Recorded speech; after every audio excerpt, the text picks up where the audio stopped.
शहर के कोतवाली चौराहे पर श्री नव दुर्गा उत्सव समिति के तत्वाधान में शनिवार को कलश यात्रा के साथ 3 दिवसीय श्री राम कथा का शुभारंभ किया गया। कथा के पहले दिन पंडित रामेश मुदगल ने कहा कि अयोध्या में भगवान के विराजमान हो रहे हैं। जिस प्रकार राम जी 14 वर्ष के वनवास को पूर्ण करके अयोध्या पधारे तो संपूर्ण अयोध्यावासी दीपावली उत्सव मनाने लगे। आज पुनः वही स्वरूप अयोध्या में राम मंदिर प्राण प्रतिष्ठा महोत्सव का दिन है। समस्त भारतवासी आज इस उत्सव को पुनः अपने जीवन में संजो कर रख रहे। कथा के पहले दिन पंडित श्री मुदगल ने भगवान राम और भक्त हनुमान के बारे में विस्तार से जानकारी दी।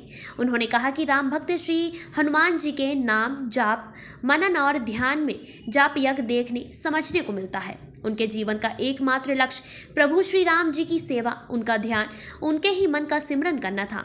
उनके इस जाप ने उनके अहम का सदा के लिए हनन कर उन्हें हनुमान बना दिया। जब श्री राम जी की प्रत्यक्ष सेवा से उन्हें किंचित भी अवकाश मिलता तो उस समय वो सोते, जागते, खाते, पीते, चलते, उठते, बैठते, अन्य सभी क्रियाओं के माध्यम से अपने अंतरतम हृदय में राम नाम का जाप करते रहते, जिसका फल स्वरूप उनके रोम छिंद्रों से राम राम की ध्वनि होती रहती। उन्होंने कहा कि जाप के द्वारा जापक को भावना अनुकूल ही अपने इष्ट देव के दर्शन का आध्यात्मिक आनंद मिलने लग जाता है। भगवान श्री कृष्ण ने गीता में अपनी विभूतियों का वर्णन करते हुए कहा कि मैं समस्त यज्ञों में जाप यज्ञ हूँ। जाप को भगवान का स्वरूप मानकर जाप करना चाहिए। इसका एक सीधा और सरल अर्थ ये भी हुआ कि सच्चे जाप के द्वारा भक्त अंत में भगवानमय ही बन जाता है। जाप का एक बहुत ही गोपनीय स्वरूप भी है। Bureau report. मेरे पापा को कुछ दिनों से कमर में और पैरों में बहुत दर्द है। कितने डॉक्टर्स को दिखाया लेकिन कहीं आराम नहीं हुआ और वाइफ की डिलीवरी का भी टाइम आने वाला है।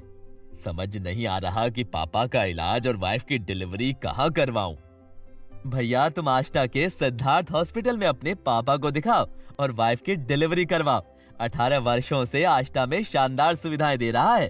पहले ये बुधवारा में था, अब नई जगह आष्टा भोपाल रोड शनि मंदिर के पास मारुति शोरूम के सामने नई बिल्डिंग में चला गया है, जहां पर सारी आधुनिक सुविधाएं हैं। और तो और doctor Mukesh Indoria MBBS MS ortho best orthopaedic surgeon है और doctor Seema Indoria MBBS DGO best gynaecologist है। 24 घंटे इमरजेंसी, ICU, ऑपरेशन और admission, pathology lab, digital x-ray, सबसे आधुनिक FPD CR machine, operation theatre, labour room, plaster room, physiotherapy, ECG, 24/7 pharmacy और deluxe room जैसी सभी सुविधाएं हैं। संपर्क करें सिद्धार्थ हॉस्पिटल। 18 वर्षों से आष्टा में आपकी सेवा में। Advance trauma and multi speciality hospital.